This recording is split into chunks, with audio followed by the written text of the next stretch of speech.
Welcome, everybody, to episode 7 of the Man-Dab-Lorian, the only Star Wars review show where the hosts smoke weed and review The Mandalorian. Mm-hmm. As far as I know, is there any other ones that do? I mean, Kevin Smith jocks our shit, but yeah, you know, fucking nerd. Shots fired right there. Fuck you, Kevin Smith. Beef on sight. I'm just kidding. I love you, Kevin Smith. You're one of my heroes. Yeah, episode 7 entitled The Believer. And what we do is we do two of our favorite things in the world. We talk about The Mandalorian and we smoke weed. So without, I'm still trying to break myself from saying without further ado. But introductions, all the way from Washington, Spokane, Washington, owner and proprietor of the best pot shop in Spokane, Access Cannabis, we have Wayne Fort. Hello there. Hello. Wayne, recent Instagram joinee. You want to throw your little tag out there, bud? Find me on Instagram at Jaronaut if you like toy photography, and if you're watching this, chances are you do. Yes, and also Wayne does really awesome miniature details and projects that he does like that, and he takes cool pictures of minis. I can't get enough of the one with the G.I. Joe when you zoom in, and it's the same thing on the TV. That's so awesome. Yeah, that's right. Fun one. Perception. All right, all the way out in the Colorado Rockies. Chilling with John Aurora, Denver. right? Aurora. Yeah, I'm north of Aurora. north of Aurora. Denver for all intents and purposes. We have Christopher Sturm. Hello. Hi. I thought we were gonna call this Brown Eyes. Oh, that's right. Yeah, we're gonna call that. I'm gonna title that Brown Eyes. Yeah, on the show. Episode 7, Brown Eyes. That's all I got tonight. And hailing all the way from the Midwest, Detroit Rock City. Oh, wait, this one. Right here. I come from here. Oh yeah. Yeah. Oh yeah, the mitten. The mitten. I mean, the only people that have the advantage are the guys from Florida, because they can be like, I come from here. Yeah. America's dick. America's wing. I saw that on The Simpsons last night. Nico Tronus. Yeah. At Nico Tronus on Instagram. You can find him for various artistic things, mostly toy photography these days. Coming along. Yeah. Phenomenal, by the way. Thank you, bro. Thank you. Yes. Having fun. Always having fun. All right. Wayne, what are you smoking tonight? I've got some wax from Eagle. Heard Really terpy. that was made from some very fresh flower. Mm-hmm. Wayne only gets the best shit. Yeah. Access. Get it? Access. He's got access. That should be your slogan, by the way. We have access. There you go. That's a good idea. Chris, what do you We got? weren't allowed to have. What? Sorry, go ahead. Never mind. Go ahead. Oh, okay. What do you got, Chris? I've got some diamond sauce, but it's not very saucy. Oh. It Oh, doesn't it's still move, but pretty. very, very, very beautiful in the light. Akbar OG. This one's It's actually trap. called that this time. That's fitting. That's sweet. It's a daub. It's a wax. Nico, what do you got? I am hitting my regular thing of the last few weeks, which would be the Detroit Herbal Center's THCA crystals, the diamonds, the num-nums, the Shaw. THCA. Chicky nugget. And I will be smoking. I don't even know what this is today, actually. I kind of like at some point, I always have like little eighths, like tubs of these things, and I'll just kind of like mix them, throw them all in. They're always all sativa anyway. Mando Kush. Yeah. Yeah. Mando mix. But I do still have some of this caviar left, which I'm going to throw that in there. So Yeah. Oh, by the way, mine is by Dabble Extracts. nice. Toit. Toit like a toiga. Because they were out of my go-to, but this is good. Not as, but it's good. All right, fellas. What was their name again? That your go-to? Binsk. Binsk. Via Binsk. Oh Dla yeah. dabs, yeah. Yeah. All right, everybody. Yeah. Yo. Got Hello, Grogu. everybody pre-dab praise Baby Yoda.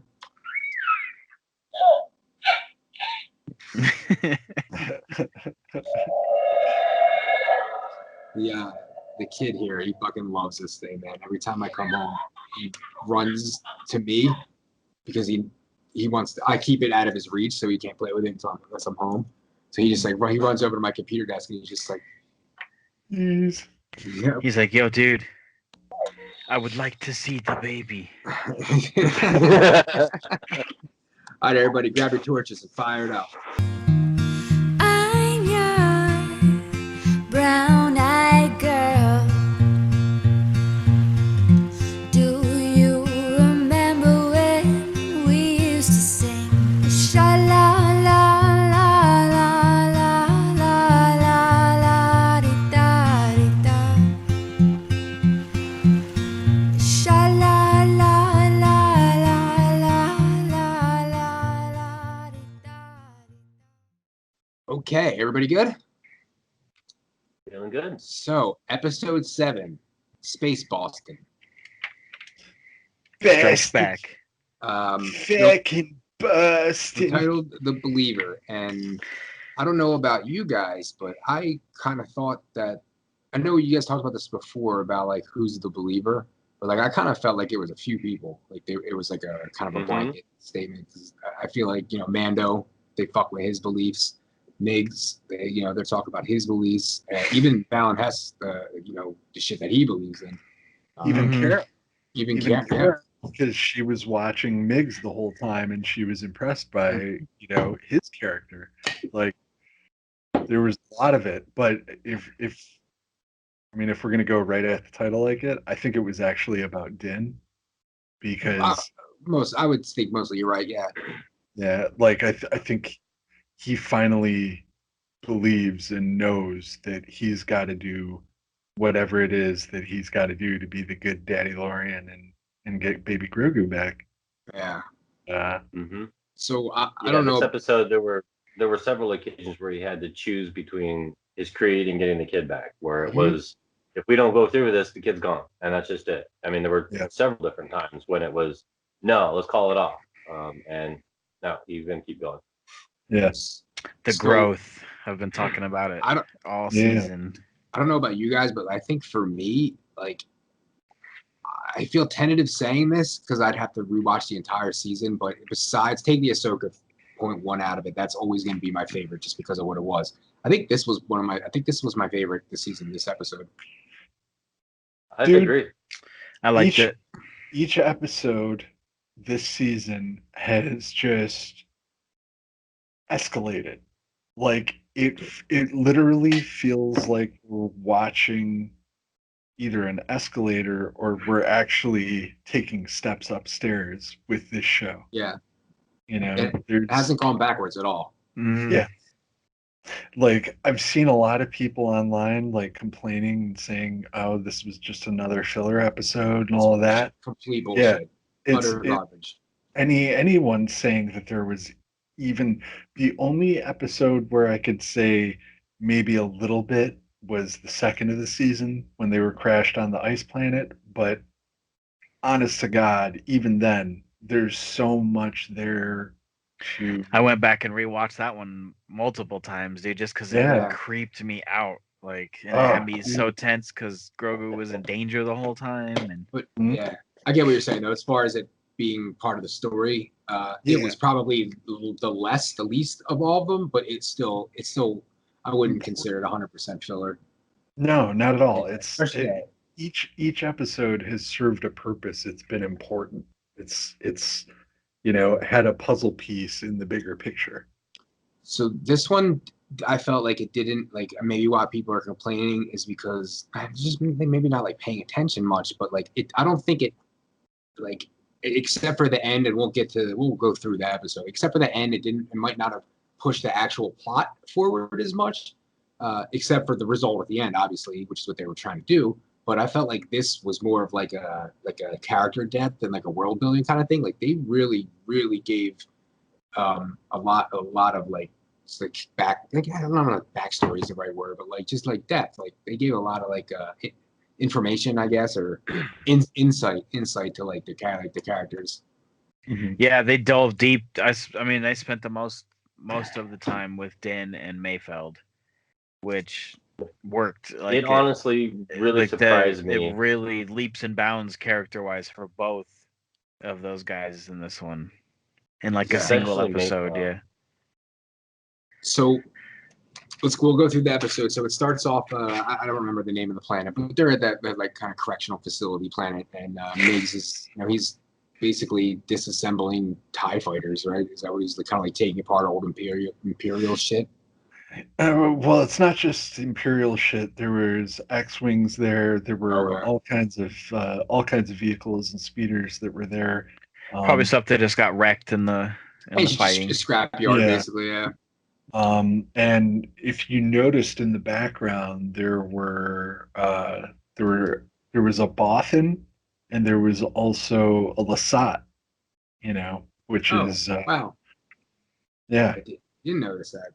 Yeah, it's pretty crazy because we know Zeb from Rebels, and the Lasat design was Ralph McQuarrie's original design for Chewbacca. Yeah. So like to actually see that like just in the background is something like, hey, you paying attention? There you go. Oh, I guess I wasn't. The only thing I noticed. Rewatch that again. Now. I noticed Slave 1 in the background. I'm like, oh, hey, there's another ship. Oh, they're going. That's it. So, well, I really appreciate that they put that in. Like every episode's had those little. If you look in the background, you're going to see some Easter eggs kind of things. Even like the second episode, that the spider monster was a throwback to old Ralph McQuarrie, like artwork. Yep. Yeah. Yep.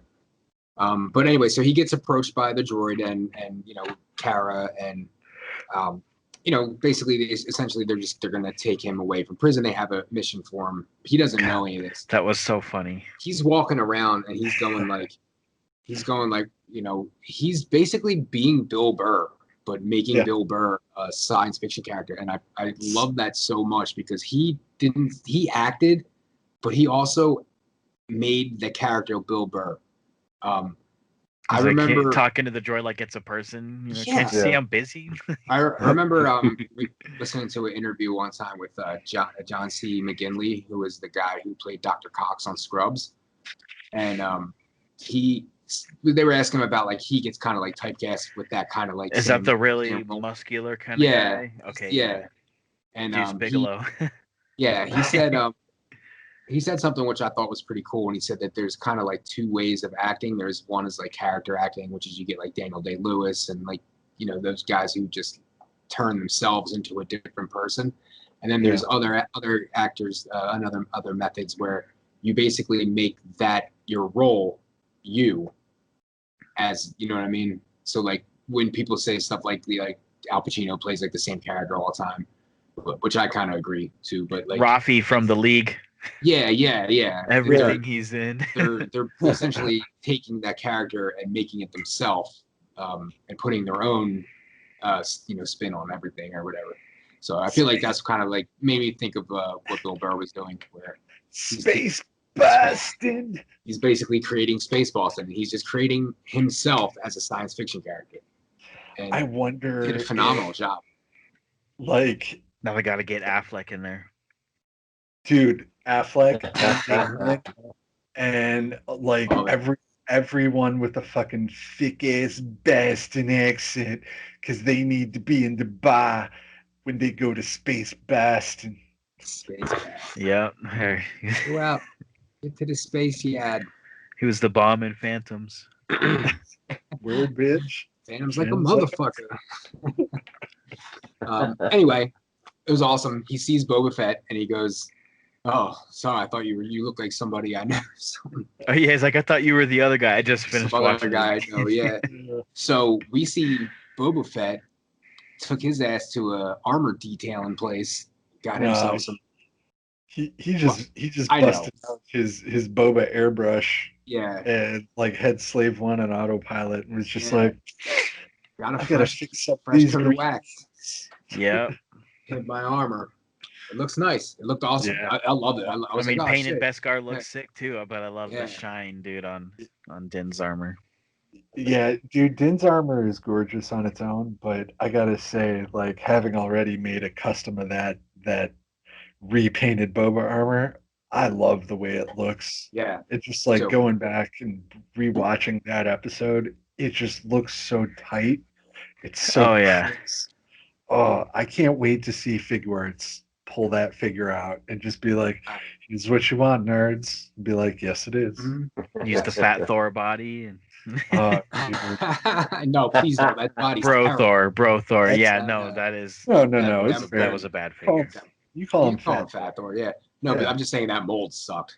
So they need Mix to do, because he's an ex-Imperial, and they need Imperial intel, and he knows protocols and shit like that. So we got to see a really cool shot of the inside of Slave One, which was awesome. Like them kind of just chilling. I don't know if they. I mean, they showed that in episode 2, but not to that extent. I don't think. Yeah. No, nothing to that extent. Yeah. That under the room underneath the cockpit, and even just being able to see out the sides, like where the wings rotate and Yeah. stuff, like that's fucking insanely cool, Along with the thought that was score. cool. dude. The score when they lift it off, dude, like it was Yeah. different than any episode Yeah, that I've like seen first and second season, and it was just fucking sick, man. dude, it was. I can't even describe the type of music that it would be, but it's just I was like, this is cyberpunk. Yeah, like as soon as the logo hit the screen, like it was like, oh, dude, what is this? But this is fucking amazing. I mean, it's Mando, but it's just so good. Yeah. I took a note of that down because that was sick.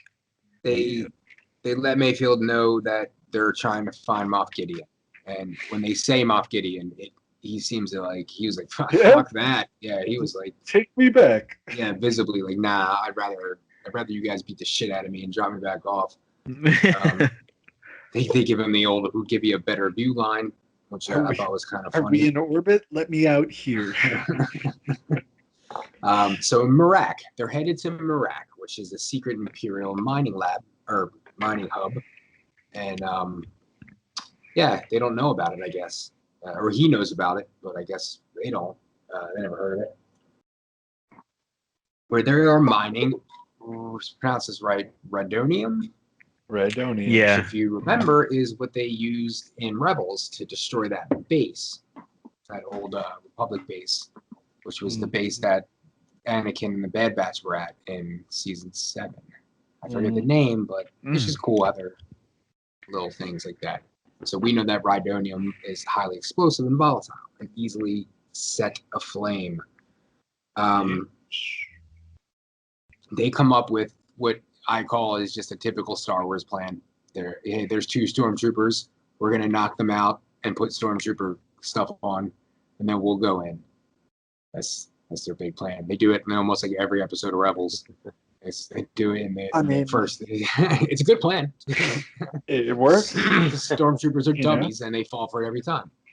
I wrote down here that as soon as I had a feeling, as soon as he scanned, because they were all like, dude, I can't go in there. Like, I'm fucking wanted. As soon as he scanned and saw that there were troopers driving that, I'm like, dude, at some point this guy's shit's coming off. His helmet's coming off. Yeah. I just felt it. So he says that the facility's ran by ISB. We talked a lot about ISB. What do we know about ISB? Imperial Security Bureaucracy Bureau. Yeah. Bureau, and they basically handle all of the IT of the Empire, but it's also general security stuff as well on top of so those people would basically report directly to whoever their Moff is, whether it's Gideon, whether it's Thrawn, whether it's another Moff we haven't met yet. Yeah. Yeah, I kind of feel like Tarkin. I got like a CIA vibe kind of off it a little bit. Maybe not like spy shit, maybe more like the FBI, I don't know. But yeah, ISB. So yeah, they're all wanted, or except for Mando, but he's, wanted. What's her name? Whenever and however it comes up, his face getting scanned in that thing, like they have his face, whether they know who it is or not. Yep. And the thing is that's the sort of thing the ISB is supposed to figure out, is if that wasn't one of their personnel, then who was it? Yeah. Yeah, I'm sure that'll come back into play before, because Moff Gideon already he knows who he is, so he knows his background. But now they have a fucking basically a mugshot of him now. If they figure out that it's him, Yeah. But being that that's the face that's looking up Moff Gideon's ship information, that'll probably be a dead giveaway. So Mando makes the first of some compromises that he's going to make in this, and it's not a big one, it's a little one. He's and in his head he's like, I need to get this kid, I can't take off my helmet, but they're wearing helmets, I'll go with them. I didn't want to skip over the fact when they were all going through saying that they can't go in, and Boba was like, let's just say that they'd recognize my face.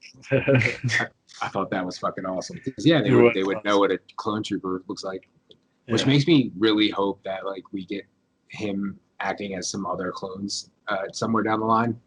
I would love that. I would love like if they do Rangers, and maybe he's in that show too. Maybe it's Mayfield, Boba, but it would be awesome if it could be like some sort of like Orphan Black like kind of deal where he's playing like a bunch of different characters. There's dude. Okay, so like this is one of those things that like I don't even want to fucking touch on, because I don't like having spoilers or hearing things that could potentially be spoilers, but there's this rumor that keeps popping up about Rex being in this coming final episode. And I'd be so happy. Here's the thing though, like it sound like it doesn't, I don't understand how it would fit if he was, but if he is, that'll be amazing. But I don't want to like get my hopes up on the fact that they could legit have Tamora Morrison there with a bald fucking head and a big white beard and be like, yeah, I'm Captain Rex. He could help. Maybe Ahsoka gathers them all together and brings Rex and Wolf, not Wolf, but the three he was chilling with. Yeah. Maybe. What I'm thinking is maybe she's taking care of Rex or something, because you got to figure. He's pretty old. Yeah.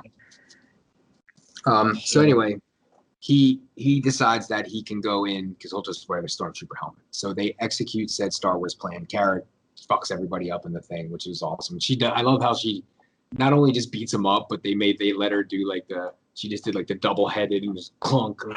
Yeah. When she grabbed him, I thought she was gonna bonk her. Yeah, I thought she was gonna bonk them together, but it was still cool. Bill Burr's just fucking completely teasing Mando with that helmet on. Look at this guy. The shame, yeah. Yeah. I love the price of admission. Yeah. Just being a fucking wise ass, which is awesome. I guarantee you though, that line that Bill said to Mando about him saying, "Oh, the shame, this is worth the price of admission." I guarantee you that's gonna get clipped and used in like one of the Mando Disney Plus commercials or something like that. That'd be awesome. Yeah. Really busted his balls. Space jokes, Boston space jokes. So anyway, they this whole next part was like, it was so awesome, like the character building they did, and Bill Burr, I think, carried the scene.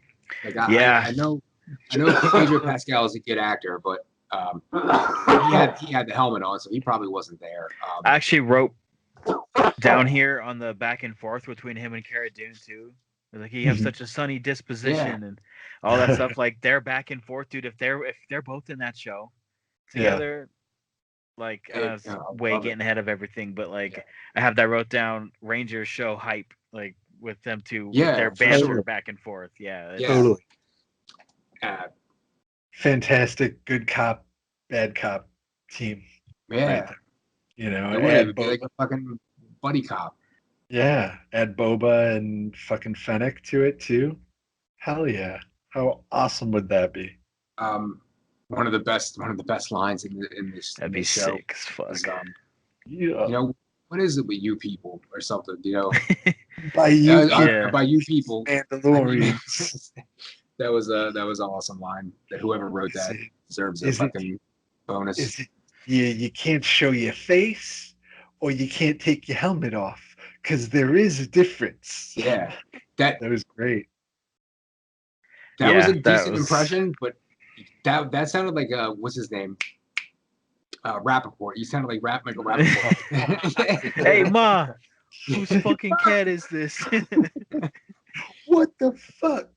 So yeah, he's basically explaining to Mando like about like the world. Like it's not, without saying it like that. He's basically shutting down all his. He's got a very black and white look at the world with his creed and everything.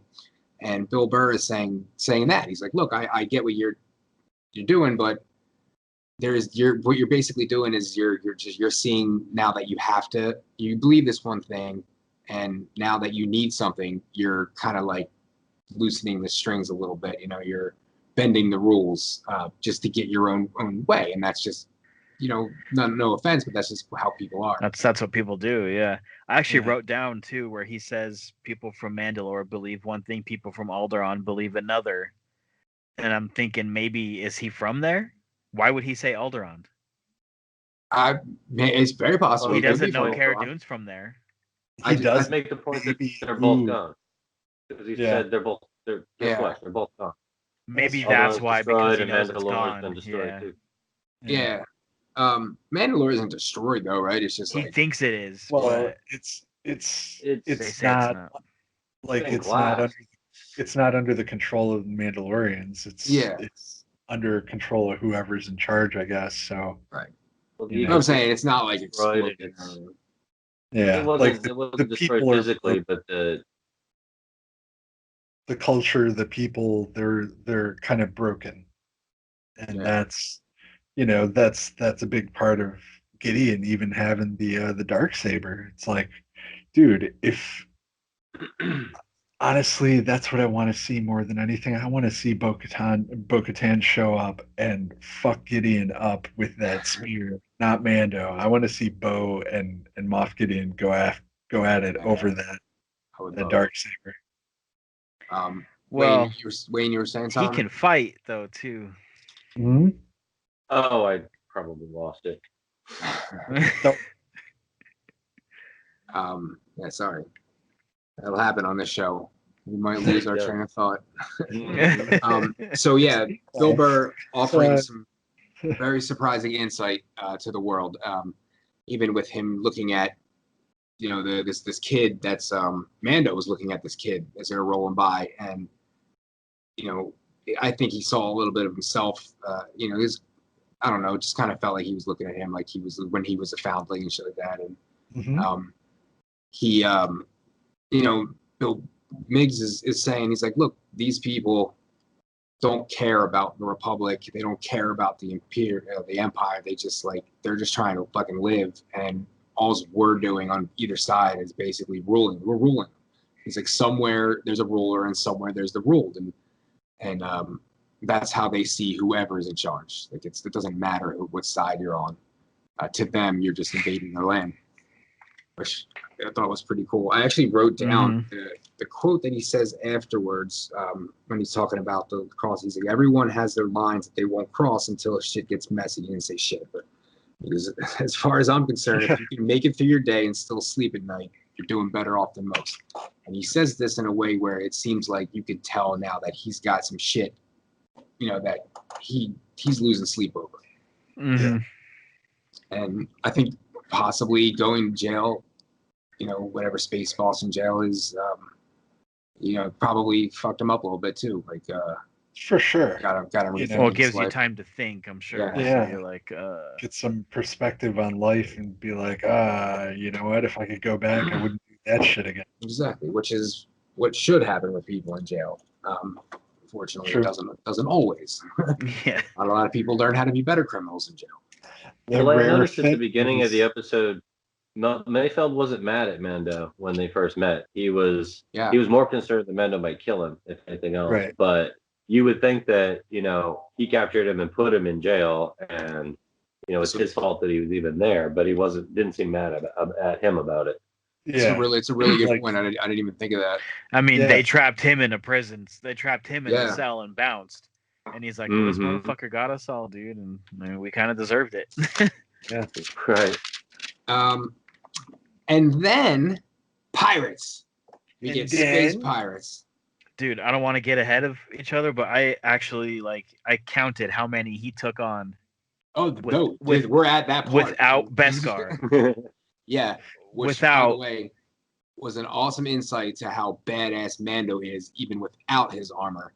And I noticed when he first gets hit on his shoulder, he goes to block with his forearm and gets hit again too, and he's like, "Oh fuck!" Like, it's like he felt it. Beskar.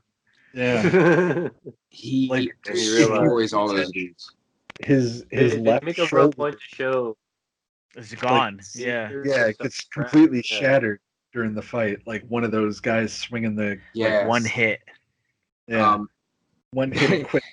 He goes to fire this gun, and then his gun misfires, or it's empty. But either way, it just shows the incompetence of fucking Stormtrooper. He's like, goddamn Imperial fucking trash. Even if it was just empty, because blasters apparently they are not unlimited ammo. They do run out.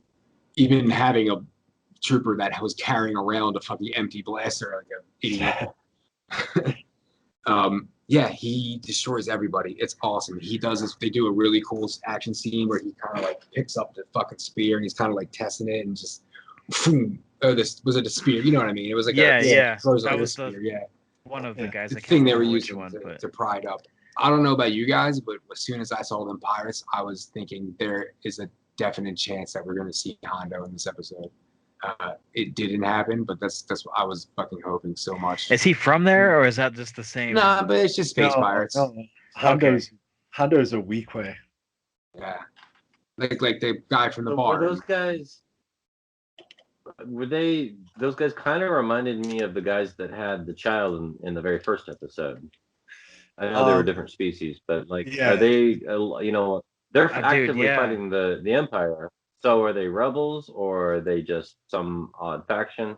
They didn't really spell it out. But yeah, I think they're just people that live on the planet that hate the fact that they're there mining the Rhydonium and killing their people and running over them and shit. It's a good point, Wayne. You brought this up when we talked about this initially on Friday about what are these people? Are they because they're trying to fuck up the empires? They're not trying to steal from them. They're trying to blow these things up, and now Mando has to help basically the Empire. And to them, that's just a stormtrooper, and they're going after him. And to us, we want him to win the fight because he's fucking Mando. But he doesn't. They all die. So he basically killed a whole bunch. Possible. 13. I love the scene. I wrote that down. 13 without Beskar, dude. I really love the scene leading up to the battle. Actually, how I love the mic inside the cab. That's kind of the same mic as the console mic on the Death Star that Han Solo shoots. It is. And then I really like how well done it was when there's transports ahead of them, and they're the banter going back and forth from the base, and all of a sudden, hey, we've got something going on, and then just the explosions. The anticipation that causes. They're like, what are really they? Well proceed done. With caution. Is she serious? Yeah. I love that line. Dude, that was great, man. He does it in a way where it sounds exactly like how he talks when he does his comedy specials. It's so funny. Is he serious? He's so good. Yeah, so they fight all these awesome scene, the thermal detonators. That was kind of cool. Always love it. Yeah. They all had them. It was so funny. The one scene at the end where like they're all holding one and they all clicking them and they're going beep beep beep, and they all jump, do the run jump on the thing like they're and he's kind of just like, oh fuck, I gotta keep fighting these guys, and then he gets saved by TIE fighters, which is awesome. It was so interesting. all the people sorry. who jumped on there got knocked off. Yeah, And then it was when they all came through. So they hadn't actually jumped on the transport vehicle yet, but he stood up and got his fist ready, like oh, even though they all had their like detonators. fucking Captain like, America, and that like, just showed it. He's like, dude, he's like, and more. He could have taken more on, dude, than that. And I didn't all know- of a sudden, yeah, the TIE fighters like start fucking wrecking. Well, I just shit. I think that's kind of a throwback to the last season when he's about to take on that Mudhorn, where he's got nothing left, and he's just kind of like, okay, Dude. whatever, last final stand, and then something saves him. Like in that Good, episode, yeah, Kyle. dude. yeah. That was a And good this point episode because yeah, was he's the sitting TIE there holding a fighter. knife, like, fuck, dude. Right. Yeah. He's got nothing left, and he's just, oh crap. I thought it was kind of cool in the Yeah, fights. that was a dude. Wow, man, that was a good callback, man. In the fights, he was kind of, because he didn't have the armor on, so we got to see him kind of doing some like little act of like he did like some jump kicks and like spin shit, and it was pretty cool. Yeah. It was great action. So Really good. And this I like how they made the point to show that those guys were fully committed. They all had tripped the thermal detonators. Like they were all, we're gonna blow ourselves up to blow up this container. You know, like they were. Yeah, that was tight. All coming through the flames and lighting them and shit, dude. Yeah, that was dope. So Admiral Akbar. this was followed by another really awesome scene where he basically gets saved by these TIE fighters, and then they do this like fucking hero shit where they're pulling into the camp, and all the stormtroopers are like, yeah, and they're playing the music that's not like ominous like evil empire music. It's like fucking like they just they just won this huge battle, and everybody's saluting them, and maybe the was first really time awesome. we've ever seen that with the Yeah. Empire. It is definitely. Yeah. It's the first time I've ever been sentimental to the Empire and the Stormtroopers, and I was like happy. I was like, oh yeah, this is such a feel good moment. And then you have to remember, oh wait, this is the fucking evil Empire. Yeah, I felt the same way. I'm Maybe like, he dude, wait a even minute. has that line about, "Bet you're never so glad to see stormtroopers." Yeah, that's 100% true. This is a nice hero moment done in reverse. Like kind of, it was cool. It Well, it was was a good twist on, yeah. Yeah, it's definitely a trip. Like to see the troopers all lined up and fucking saluting, like you guys are the only one that got through. Fuck yeah! Like, wow. So we get into the base, and they're they have to head to the mess hall, and Bill Burr sees his old CO, his old commanding officer, or whoever he was fighting under. Valen Hess is his name, played by Richard Brake. Who, dude, my girlfriend awesome. loves him. He and she didn't notice at first who it was. I had me to point neither. it out to her. I'm like, you didn't notice that? Like, so his second scene where he noticed them when they were talking, I was like, oh shit, that's the dude from 31 and all the Rob Zombie movies. And, Doomhead, yeah. And pointed out to my girlfriend. She looked, and then she was like, oh my, started freaking out, like hyperventilating. He was also Joe Chill in Batman Begins. He played the guy that killed Bruce Wayne's parents. Was he the one that played? Ooh. Was he the one that played fucking Rorschach? No, that's someone different. Okay. Yeah. But they kind of look similar. I'll give them that. They do kind of have a similar similar cut to their jib. I wrote down definitely good casting because he just had that that easily wiry love. I wrote down on here he's like fire look, being creepy. He is. Yeah. So like too good. once again we get Mando realizing he's got to compromise, and I don't know if I felt like he thought about it I didn't think he had to think about it that hard. Like he was kind of like, it seemed to me like he already knew that he was willing to do it, but he was thinking about it just because he thought he had to, or just to like save face and show that it was like a struggle. But I think like from the very beginning, he was like, if I have to take my helmet off, I'm gonna do this. I think that was a big part of it, is he didn't exactly fully wrap his head around that he'd be the one taking his helmet off in front of that computer. And like on top of that too, though, it's also showing he's willing to do whatever it takes to get the baby back. Yeah, you could see too, like, because he's tried to scan with the helmet on, and then the countdown started, and he's like, "Well, this is the time to make the decision." Yeah. Like, I thought fuck. that was So kind of a dumb move. boom, pulled it right off.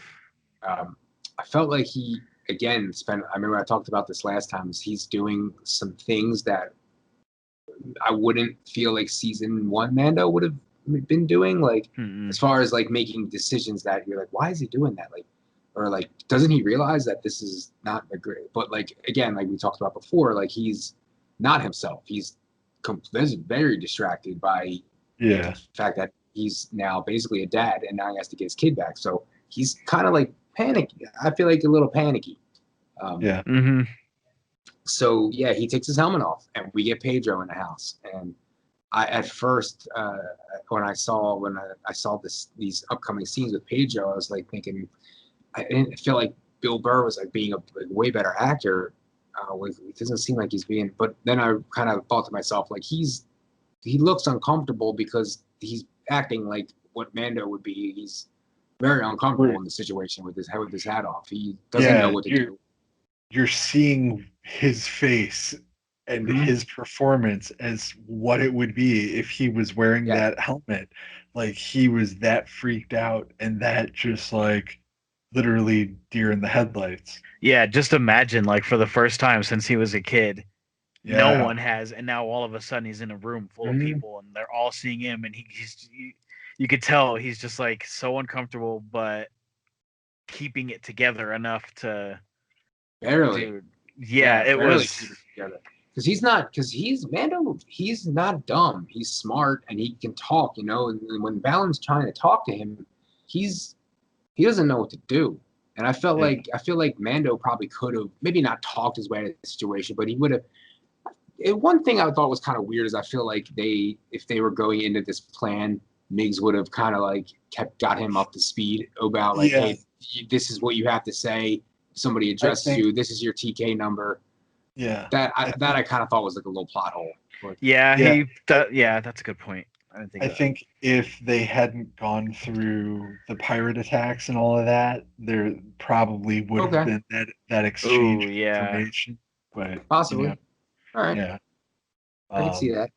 But yeah, that is a big point. Like, because that was the thing, was like it's a great thing that Burr came right up and said, he was in his ship and blah blah blah lost compression and pressure, or pressure, Well, I thought it was an amazing moment of growth, because the whole reason he didn't go in there was not because whatever story he gave Mando about him being recognized, the officer risk being recognized. It was BS. There was no chance he was going to recognize him. He was afraid of what he might do in the situation, or him breaking down.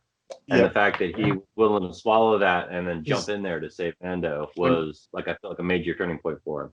When he sees Balin Hess, it triggers his PTSD. Totally. Definitely. 100%. And you can see that from the first scene. It's just he's triggered from the very second he sees him. So he walks in and turns around and walks. He's like, down. no. Let's not skip over the best part of the entire episode when he asks him his name, and Burr just goes, "We call him Brown Eyes." Great name for Mando. I love how I want to hear them bring that back. I want to hear people refer to him Brown say Eyes. that. Just even like how like fucking with him, like, come on, Brown Eyes.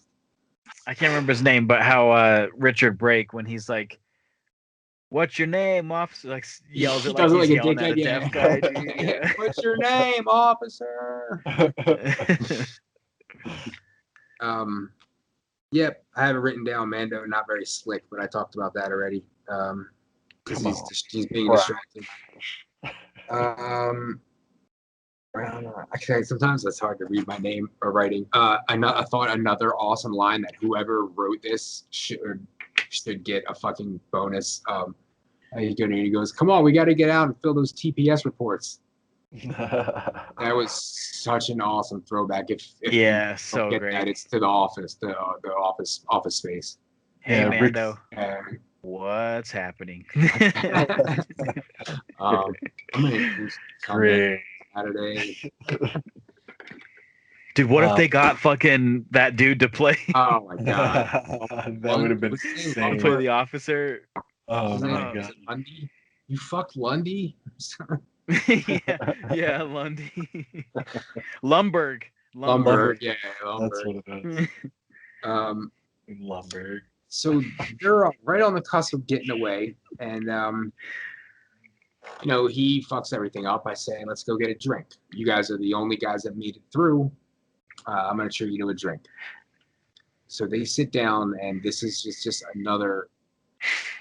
This scene was the best scene I think in the whole episode, which was awesome scenes. But they're doing this back and forth, and this is another one that's it's Bill Burr carried the whole fucking scene. Richard Brake too, because he's a good actor too.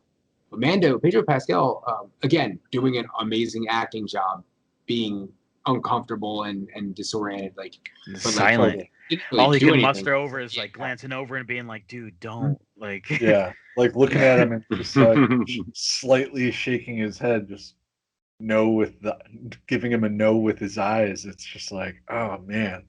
So Valen Hess says, I want to just do a toast, but I don't want to toast to something lame like health and stuff like that. And he says,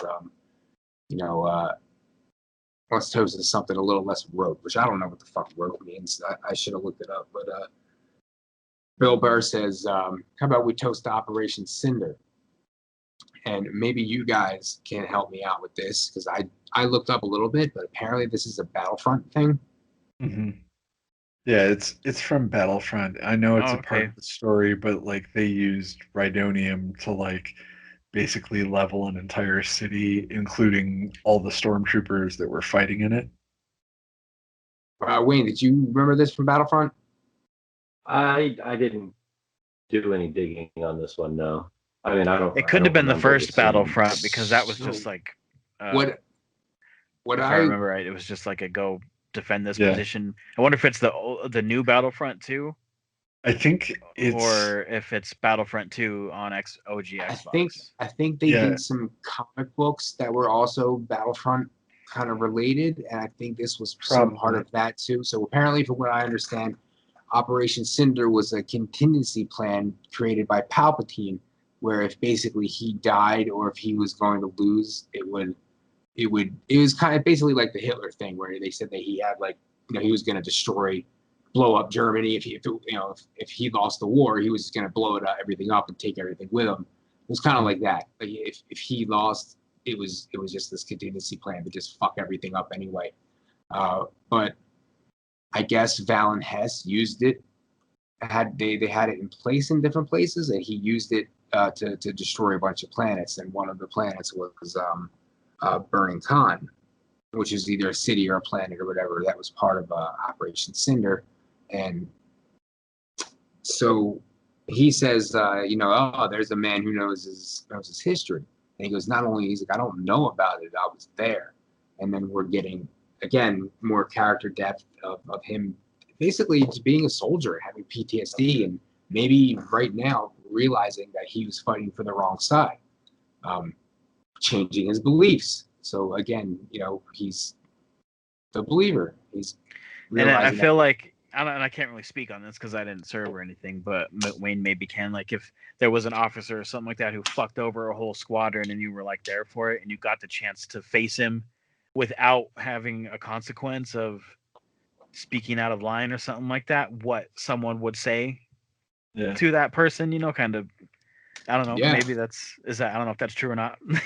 Or if people feel like that, if they were in that type of situation. So being a customer service job, I have these fantasies that run through my head all the time where I don't work there anymore and I get to tell people what I really think.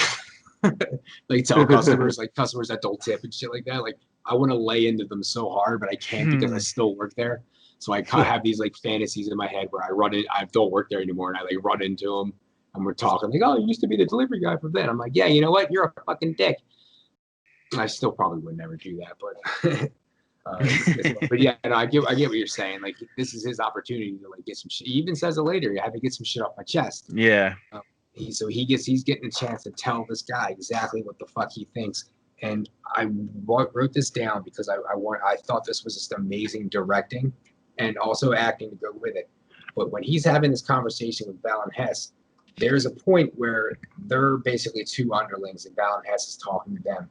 And then when Bill Burr starts in with this stuff, the tone and conversation switches. And I feel like Val and Hess even kind of like is seeing what's happening, where he knows something's going on here, and he feels like this conversation, he lost all the power. Like Bill Burr now has the power in this conversation. And he's kind of getting, he's like, wow, he's coming at me hard with this shit. Like we're not just having a drink or like all war buddies. He says I was gonna say he brings something up about what the Rhydonium is gonna be used for. Mm-hmm. And the look on his face is just like instant change. He's like, oh hell no. Like these fucking when Bill Burr is telling him about like, we lost all those people, and he's like, he's like, all heroes of the Empire. And he's like, yeah, do they see it that way? And that's the moment where I feel like he goes, oh, this is switching. And Bill Burr's kind of taking control of the conversation. And then Chris, yes, because then after Val and Hess lets him talk, he kind of switches it back with that stuff where he's like, you know what? Fuck you. Here's what we're gonna do with this stuff. We're gonna create havoc across the galaxy. And then when people are they don't want to be free, they want us to come in. And he even says it. He says they want order. And as we all know, probably leading into the First Order, where that was going. No, well, I know Nico thinks that's going to get erased, but I still don't. It's all going to get wiped away. Lies. Nope. Say this. Say goodbye. Tell her straight to her face. Now I'm telling you, if they pull something like that, and then they're like, oh, let's give you a show about Ben Solo being a Jedi, and they get Adam Driver, I'm in for that, dude. Because he's good. He's the only good thing about those three. If they do what Nico says, that doesn't mean that Rey and Kylo wouldn't exist. It would just they would still exist, but maybe Ben grows up as a Jedi. They would. I mean, Ben could potentially still exist, but the point of Rey existing would not. She wouldn't. Yeah, she wouldn't. Yeah, she wouldn't come back because that's the whole point of them. Palpatine's lineage. Yeah, I get that. Well, I hope it's not true. I hope they. But I hope. I don't know. They're all getting wiped out. That's one thing I would be okay with. More. So yeah, they and then he basically gives them their evil. He gives Bill Burr their evil plan, like a fucking Bond villain, and he just he has this look, and I can't obviously do it. He's just like sitting back and he's just like thinking. He's like, and he fucking kills the guy. One of the you can see it coming a mile away, but he holds it in for a little longer than I thought he was going to. When he started doing that freak out in the chair thing, I just couldn't help but thinking he's going to shoot this bastard. And I liked the look. Let them talk for a little while longer. The look on Mando's face when they looked at each other after he did that. It's just like, oh shit. I thought he was kind of amazed, but I also thought he was kind of like, yeah, definitely, fucking A, man. It was a combination of the both. At first he was shocked, and then he was like fucking A, and then it was like, oh my god, and then there's more in here. Boom, and then they shot that so awesome. For holding his fucking spaghetti basket. Dude, eating fucking ramen in the corner. The moment of silence was great. Everybody just shocked. I still think even after Bill Burr, I keep calling him Bill Burr, but after Mayfeld had shot him, he could have just looked over and been like, "This guy was a traitor," something like that to the dude in the spaghetti, and he wouldn't have even cared. Yeah, oh, I'm on break. Fuck it. Pull a line from Trailer Park Boys. He's a drunk male prostitute. It's a fucking shitty cane. Yeah, it was. I thought that this whole episode was amazingly directed, and I thought this scene stood out. Who directed this, by the way? I know I forgot. Rick Fumahia not only directed, he also wrote this episode. Very cool. He's the guy that wrote the heist episode from before with Burr in it, right? Yep. Okay. That was his last episode too. Yeah, it's pretty amazing. And he was He was an X-wing pilot in one of the episodes too, if I remember right. The Oh, was early he on, the? Okay, he wasn't Where the it other showed guy. three of opposite them, right? yeah, when it was Deborah Chow, Dave Filoni, and Rick Famuyiwa. Okay. Yeah, that I think dude's it really cool. says I liked him on the gallery show. Yeah, Watching about him. yeah, it says a ton about the episode that with so many amazing action scenes, that the standout scene, that one that everybody's talking about, is an acting scene, not an action scene. Yeah, sitting at a table. yeah. They do a really amazing job with Mandalorian to not just make it all fucking action cum shots. There's a lot of that Yeah. as well. That goes right into what I wanted to say next was the music. Fucking Ludwig is just so amazing. On the escape, it felt the same as the intro, dude. Like, yeah, and like man. even that whole portion with them sitting at the table, the way he was building the tension with that, fucking awesome, so awesome, so amazing. This might be some of his best work. Yeah, ever. I honestly, like, that's one of the other things I can't wait for. I feel like this one might have been more than just strings and brass. Yeah, It there sounded was like a synthesizer, maybe almost. Yeah, definitely. Like, there's been a few times this season where there's been some synth in there, and even like the Night Owls music. Like, there's that whole yeah, that fucking I can't explain it. I can't explain what I'm thinking, sound. but yeah. But yeah, you know, it's sick. So sick. Yeah, dude, the score, man, love it. Yeah, so then they go and basically after this they make their daring escape, which was just awesome action. Again, they kick the thing open and they're going up on the roof, and as soon as the first fucking trooper sticks his head out, gets murked by Fennec or Kara, because they're up there, sniping for him, which is awesome. I felt like those guys had kind of like a chemistry as well, and I'd love to see them bring Fennec into that. If in fact Kara and Miggs are going to be in that show, I'd love Fennec. Even if Boba Fett isn't there, I'd love Fennec to just be there. I hope maybe she repays her debt to him and then bounces and works with Dune, or maybe yeah. maybe Boba Fett dies. I don't think he's going to, but no, possibly. I would put money down that he doesn't, but I hope not. That would be a bummer. There's a lot of people online speculating that he puts his life on the line to save Din and the baby, and he gets killed in like her heroic fashion. And I don't want see that. it happening. Me neither. I mean, I trust enough where if they did it, they would do it in a way that would work. But I would rather him live. They aren't going to do this. You don't know. Going to do this. They aren't going to do this. They aren't going to do this. So we get some awesome shit, some good action stuff, and then Boba comes in, saves the day. Dude. They do this awesome run and jump to the thing. I thought at this point, when Miggs jumped, I thought he was going to slip and there was going to be some sort of scene with Mando like pulling him up, and then maybe I'm going to be 100% honest. I didn't think he was making it out of this episode alive. I didn't think so. I thought he was going to die in this episode. Totally.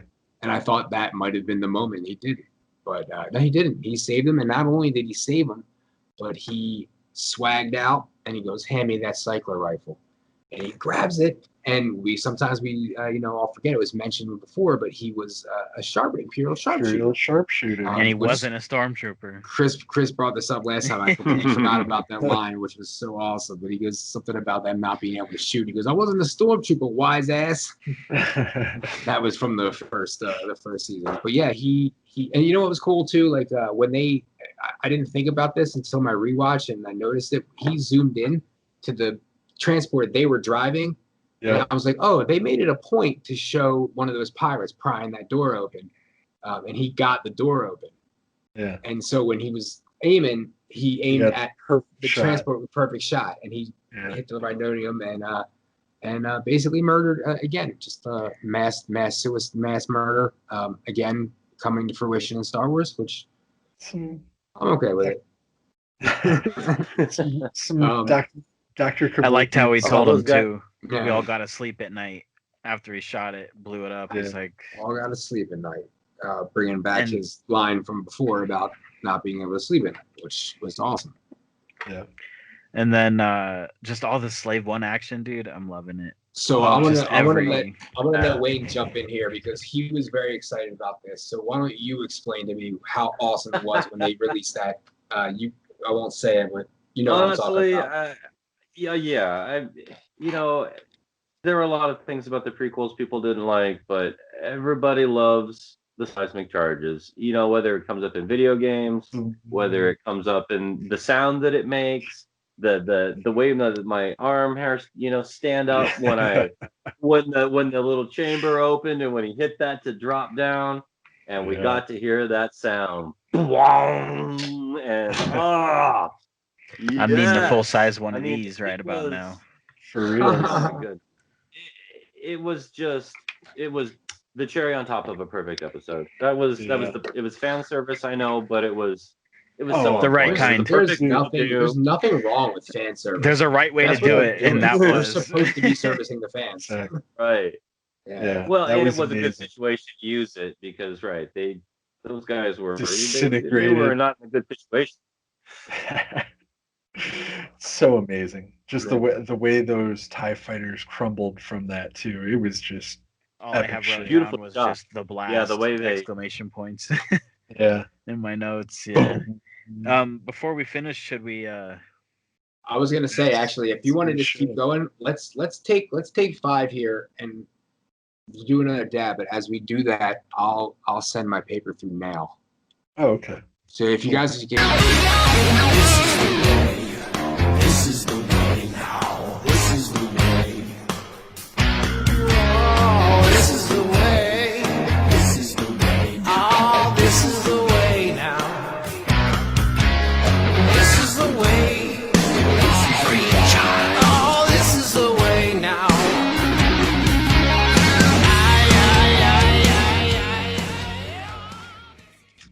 So yeah, it seemed like everybody was just like super hyped about the blast, like specifically, like, and it was so awesome. So I heard a lot of people say it was the best sound in Star Wars.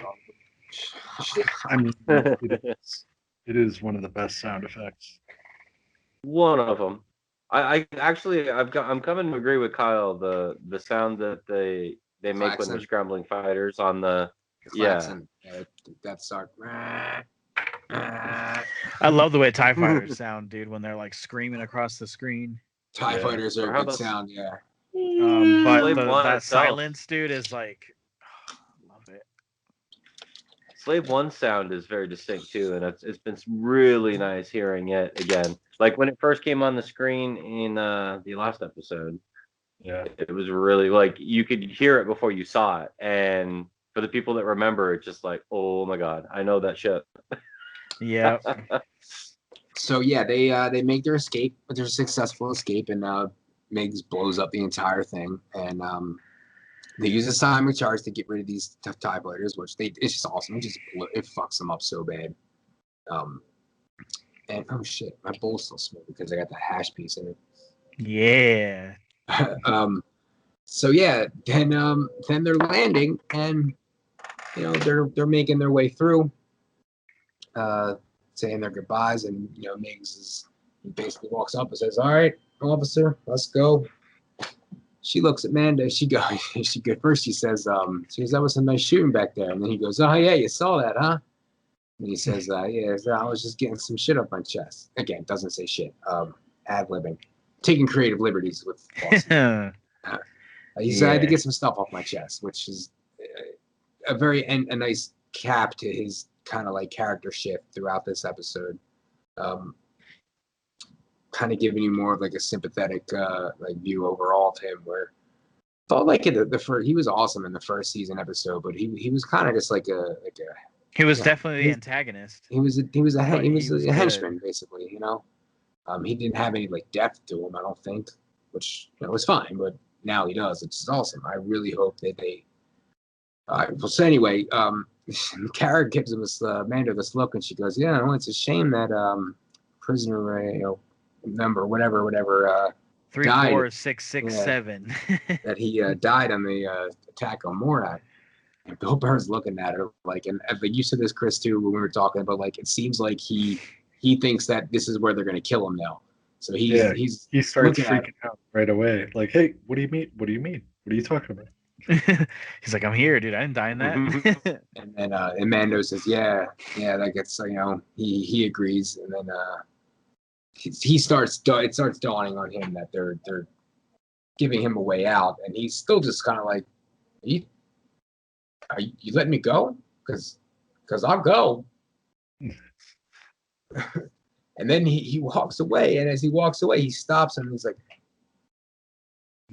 he gets the little nod from Din. fully expecting him to and shoot him it in kind the of back. showed like they kind of bonded a little bit on this one. Like they Totally. built a little for bit sure, of yeah, 100%. He's part of his crew now, basically. Like, not his crew, but like, Well, you know they what I had mean? that. He's on his I don't know good if we list. talked about that moment, but that moment in after they shoot the officers when he hands them the helmet and he says, you did what you had to do. Yes. We I never saw skipped you- that. Did skip that. That's a good point. Yeah, he's like, I know you did what you had to do. I didn't see your face. I didn't see your face. Handed him his helmet. Yeah, awesome. Which I know, kind of like, yeah, he can tell everybody he didn't see his face, but Mando knows that he did it. But whatever. It was a nice gesture anyway.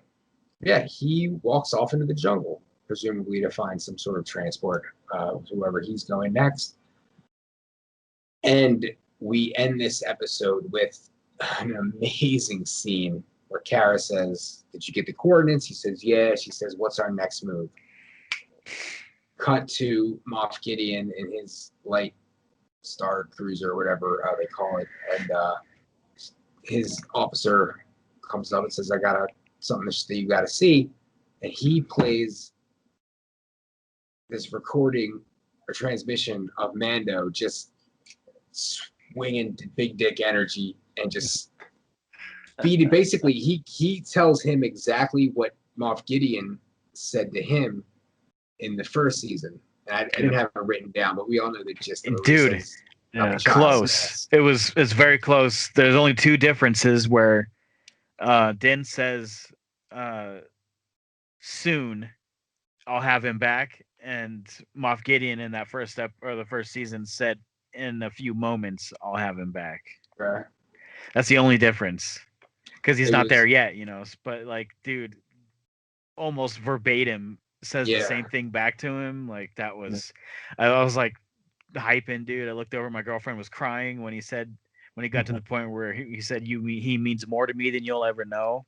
Yeah. It's like, dude, It we was- just saw how much he means to him. Like that whole episode was, Yeah. that showing shit that, was for sure. Yeah. It was an awesome moment. And it was just like, I felt like Moff Gideon was like, all right, this dude isn't just like you're just, your space cowboy Your that I have average- to worry about. This guy, average he's- Mandalorian. He's like, fuck, this guy's got a vengeance. his like that might have been part of his like hubris slipping, because we talked about that before. Like, are they just like, do they just have such big hubris that they're just not worried about these people? Like, but it seems like he's like, all right, this is a guy that I have to keep an eye on now. Like, he potentially could come in here and destroy everything I'm doing. So Push, it makes me wonder if Gideon will call for, backup from Thrawn. If he'll have everyone on high alert, like how all of this. Because he's got hubris too, man. Yeah, totally. So dude. he's thinking, shit, I could handle this motherfucker if he shows up here. Like, dude, I don't know, man. I'm just hoping next week is just balls to the wall, fucking 82 Oh, I'm sure it minutes. will It ain't be. gonna happen though. Well, it might be. Favreau wrote and directed it, so this should be amazing. Hopefully, at least it's fucking like close to filling up the hour time slot that Yeah. it would if it was on TV. I'm I probably gonna try and stay up for this one. Yeah. I won't be able to, yeah, because my girlfriend still has to work on Fridays, so she can't stay up till fucking 2 a.m. But Yeah. we can get up early at 6 a.m. and watch it before she has to go in. Oh yeah. Nice. Very excited about the prospect of watching So this. you thinking that Gideon's gonna put on that suit of armor, the Dark Trooper Phase 3 armor? Phase 3. I think it's possible. I don't think that's gonna happen. I think we're gonna see dude. What if in his action. armor isn't that plastoid? What if his armor is fucking Beskar? That's what I think. Mhm. I think Gideon's armor is 100% Beskar. That's interesting. I feel like maybe we'll get some sort of background on the what he because I was theorizing before that I thought that it was possible that he was on Mandalore during the siege of Mandalore or during Order 66 when everything went to shit. Mm-hmm. And I mean, if he was even when no matter when he was there, he was in charge of the Great Purge, dude. He fucking he got himself a little nice supply of it. Yeah. He might have collected it from his enemies, and then obviously somewhere along the line he got the Darksaber. So, I don't know if he has a history with Bo-Katan. I feel like he does. He does. Like a direct history. Yes. Okay. That's why Bo's looking for him, because she knows he has the Darksaber. Yeah.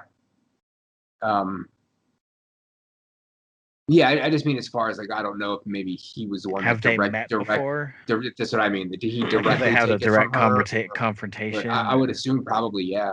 Yeah, I would have to imagine they probably did, and we'll see it eventually. Yeah, that would be amazing. Sure.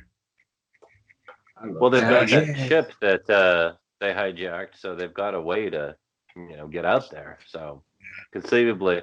Now, did they ever talk about Bo-Katan hijacking other ships? Because they talked about, are these the same pirates? So, did they steal lots of other ships, or just that one? Were they just stealing? Were they stealing just the cargo from the other ships, or were they taking maybe it was just the cargo, or just fucking because she made a point saying we're not just taking the cargo, we're taking the whole ship now. So, because I feel like that ship's going to come into play. So maybe Gideon does put out a signal, and they pick up on it, and they're like, "Shit, that's our boy." His his bravery will be remembered. Let's fucking pop in and say what up. Yeah. Hear that Night Owls music again. We've speculated on this before, and I would love to see some sort of end game kind of thing where Mando's about to get killed, and then he's standing there all fucking Mando Vendors. Yeah. Well, I've speculated that these dark troopers are made out of Beskar too. So I get the idea that whoever the Jedi is may show up thinking he's all that, and then actually have trouble with these droids. Shit, I wonder, man. That'd be cool if he made him out of that. I don't know, because the Empire cuts corners, but this is also Gideon. But you have to think he has a budget, and maybe he can't afford to make all of those Dark Troopers out of Beskar. All of those talking about he had. Unless he had a fucking stash, yeah. Well, all of those Dark Troopers also had the 7th Fleet's logo on them, and that means they come from Thrawn. Oh, I didn't notice that. That's cool. Yeah, I didn't pick up on that either. So they probably don't have Beskar, but they're big, they're powerful, they're armed droids. Yeah. They fly like Iron Man. Mm-hmm. Let's take a couple minutes here to talk about. So that's again the episode, but let's talk about what was announced this week, and we got just an amazing list of Star Wars shows that are going to be coming out over the next few years, including the Bad Batch cartoon. You mentioned that before. I don't know what time period do you think is that going to be flashing back between some of their missions during the Clone Wars and maybe post Order 66? No. This is literally Clone Wars Season 8. Okay. All right, because I watched the trailer, but I didn't rewatch, and I didn't watch any breakdowns of it or anything yet. So that's pretty tight. I did like those episodes with them in it, and so they're amazing. They were incredible. All those episodes, all 4 or 5 of those episodes. I watched them the other day. It's great. Yeah, not much on Clone Wars stands out to me, and that's definitely something that does. Season 7 was incredible. Yeah. Oh yeah. So yeah, that's cool. That's going to take place afterwards. So we're going to get to see that. We're also going to get to see this. What was it called? The Rangers. The Of the New Rangers of the Republic. Yeah. Yep. yeah, which we've been speculating is going to be Kara and Nix, hopefully, which would be amazing. Oh, dude, yeah, that'd be so great. Yeah. The back and forth, man. That's all speculation. There's nothing based on that. It's just Well, if they're smart, Yeah. that's what it will be. Yeah. um, And they are. It's Dave Filoni and Jon Favreau. They know what they're doing. we also got confirmation of Hayden Christensen. Definitely, this is the 100% confirmation of him being in the Obi-Wan show. Mhm. I wonder if it's going to be as Very Anakin nice. flashback style, Both. or if he's going to be in a Vader suit. Both. I think both. Yeah, I think that, both. that's the prospect of This is going to be a great opportunity. seeing Yeah. Hayden Christensen playing Darth Vader in the Obi-Wan show. I got to tell you, it really gets me excited. hmm I Yeah, know I'm about it. I have in the past ragged on the prequels for certain reasons, and Hayden Christensen in general. Like I didn't think that he was the best in that those movies, but Two. I also don't He blame wasn't him. the best I don't, in I two, don't but blame in him. 3, he was definitely better. Yeah. Yeah, I'll say that. But yeah, like you're just about to say, look what he had to work with. yeah. I feel like that. I would love to see him play Vader, directed by somebody else, I guess, besides George Lucas. I mean, like, Yep. Deborah Chow. yeah. We got this episode. Yeah, you got to figure that Hayden Christensen's wanted to take another crack at this for years. That he probably feels like 100%. he wants another shot. Dude, oh man, this is like I'm starting to get hyped now because like at first I'm like I'm down with it, so I'm not against it at all. But I'm just like, all right, that's cool, So we got the And announcement of now this, I'm getting hyped. this show called The Acolyte, which I'm also excited for, and that's going to be at you said High Republic was what it was called. Yeah, it's So it's towards basically that- like right before the prequels, or like a few years before the prequels. possibly like a few hundred years before the prequels. Okay, Like, 100, yeah. I was thinking more It's- like 50, 100 something. It's like it's the tail end of the High Republic, and it's going to be some kind of like drama mystery thing, and like I don't know. I guess it's going to About be the Sith. Sith focused, yeah. Yeah. So dark side stuff, and I don't know. I'm hoping that means like Revan, but it could be Bane, but it also could be young Sheev Palpatine and Darth Plagueis. Yeah, Have you ever heard the legend of Darth Plagueis? I'm cool, dude. Is it possible to learn that power?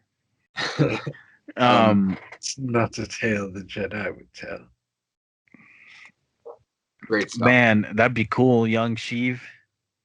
That would be amazing. What else? We got this announcement about something about the droids. What was that about? Was that a cartoon or a? I think it's I don't think it's animated. Like I think it's actually going to be, Anthony Daniels in the 3PO gear, and it's supposed to be R2 and 3PO traveling the galaxy with a brand new hero. I wonder when it's set though. Like after everything, or I would They- imagine maybe they- during Rebels or something. They didn't say what the time frame was, so Hmm. I don't think they. I was thinking, dude, they could do that and make it an anthology series every season about just like a different droids. Man, Droids, yeah, that'd be cool. yeah. Speaking of anthology series is Visions, and Mhm. that's going to be a found different. Found the thing that I can read off. Yeah, that's an anime, and each episode's going to have a whole different style, different director, different animation studio doing it, I and like it. I love that idea. Each episode is also going to be anthology style, so each one's going to take Nice. place in like a different era. It's very animatrixy That's like sounding. the Gotham Knight Batman movie. Just different parts, stories, artists, writers. Like, dude, Yeah. I like that, man. I like that a lot. It's gonna be We're also getting a show called Rogue Squadron, which I love. No, I just no. Mhm. Rogue It's not a Squadron. show, a That's movie. a movie. That's Yeah, a movie. I thought all these were shows, to be honest. But that's cool too? A movie about Rogue Squadron, great. I would imagine that's going to take place during the Rebel We Alliance. Yeah. we know nothing other than Patty Jenkins is the one Yeah. directing it. She I'm directed just Wonder- speculating. I would assume that I wonder it's because that was about an old game, the right? Rebel Alliance. Yeah, it The was game right now, actually, the VR game. Oh, tabletop. I thought that was just called Squadrons. Oh, it might be. Yeah, you're right. I think you're right. We got another one that I'm really excited for. Didn't realize how excited I was for this until I saw the little behind the scenes thing. But we got Andor. Dude, yeah, man, I fucking love You that know- guy. You're not excited about that, Nico? Or are No, you just the least excited about all of them? it's the thing that doesn't really get me excited about it is that it's focusing on a dead character, and yeah, I know, so is Obi-Wan, but like, and so would, a bunch of these other shows, but Yeah, all the prequels, basically. but the one plus side of it is that's the Rebels era. Mhm. Yeah. So they could always do some live action shit and throw, a young Ezra and a young Kanan and Hera and Zeb and Chopper on that show. For sure. So that's Yeah, cool. that'd be cool. And Diego, what's his name? Diego. Luna. Yeah, Luna. He's good, man. I like him, and He's good. I'm down, dude. I'll watch it because, like, yeah, him and Jin, their chemistry in Rogue One, dude, was awesome. In the Yeah. beginning of that little behind the scene things, this is how I first started getting like super hyped about it, is when they showed the clip from Rogue One where he's just like he turns around and he goes, everything I've done for the rebellion, or some whatever the line was. But I was like, oh shit, I forgot about how amazing this movie is. And now I'm gonna get a prequel to this movie, basically. Yeah, that's why I'm down, dude, because I love Rogue One, dude. Yeah. Like, I hope we get a lot of K2SO. I don't know. Oh, it would be amazing. I didn't even think about that. They're gonna have to bring back Tudyk. Tudyk, yeah. It's I'm something. down. Yeah. I saved I was the just gonna best. say something. I saved the best for last. The best announcement, and we all knew this was coming, but we got the official, the announcement of the Ahsoka show. What show? I thought you had forgotten about that one. The Ahsoka show. What show? The Ahsoka show. Which one? Scranton, what? So I hadn't heard about it. so they And then Mando season 3. So well, obviously that was definitely gonna happen. But Nico pointed out that for the Ahsoka logo, they use the World Between Worlds kind of wheel thing that they have, which is awesome. Yeah. I'm assuming that they're gonna use Thrawn is gonna be the antagonist for that. And I was thinking, yeah, how you know it. awesome! I can't remember. I'm gonna feel dumb if I remember her dying at some point. But what if they brought back Asajj for something? She died in canon. Did she? And was it in like a book or something, or? In the comics, if I Okay. recall All right. correctly. See, I didn't know about that. Yeah, like Quinlan Voss. Yeah, I wouldn't know. She sacrificed herself to save Quinlan Voss because Okay.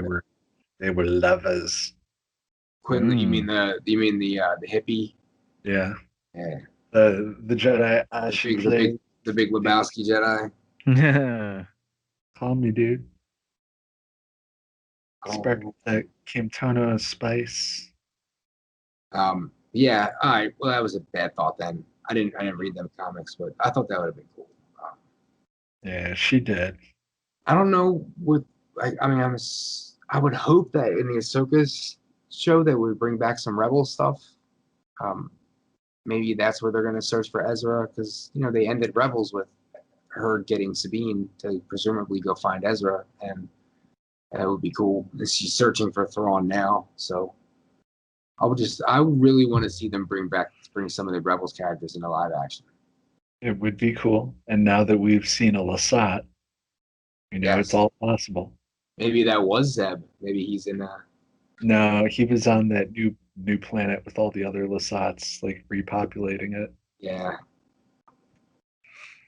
Yeah, man. Like I think if they do it, I mean, in that era, I guess though, who else is there to introduce?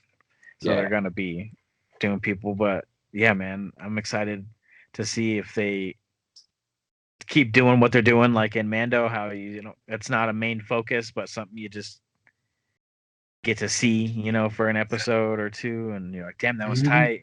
Yeah. Yeah.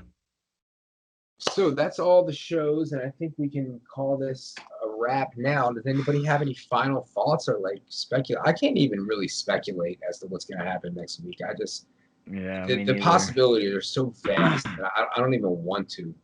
Yeah. Mm-hmm. I want to see some Slave One action. Nico, you going to ask a question? Or? I want to see. What? Ask a question. You have your hand raised like you're in class. No, I'm leaning against the wall. Oh, all right. I can't. The walls part is cut off. It just looks like you're holding your hand up. This is what the cool kids do. Oh, okay. Yeah. You're styling a profile. Shoulder lean. Arm up against the wall because they cool. Wayne, Chris, you guys have any predictions or final thoughts? I want to see some Death Troopers, some Slave One action. Luke Skywalker. Yeah, dude, bring him. Always. Qui-Gon, bring That's him. a no-brainer. Yeah, dude. Qui-Gons be bygones. Is there any idea that it could be a Force ghost that answers the call? No, it definitely could be. That'd be awesome. Because then it's unlimited. Could be fucking Yoda. Shit. I want to see Samuel Jackson, dude, like looking like Black Snake Moan with that purple lightsaber, fucking staring him down, like, and they're like, dude, okay. You summon me, motherfucker. Robot hand. Yeah. Oh, so apparently in the comics, it's canon that he survived, I guess. So it's possible. No, it's still questionable. It's not canon. There was there was like a hallucination that Vader went through. Okay. I gotta finish reading those Vader books, man. Dude, I want to read that shit too. I've been hearing it's good. It's amazing. I bought the first couple issues when it came out because I'm like, yeah, I'm gonna keep these. I keep remembering. All right, fellas, we can end this. Thanks for hanging out again. We'll see you all next week. I have spoken, and this is the way. Which way? That way? It's all the ways. That way? It is all the ways. That way? Whistling birds are up That way.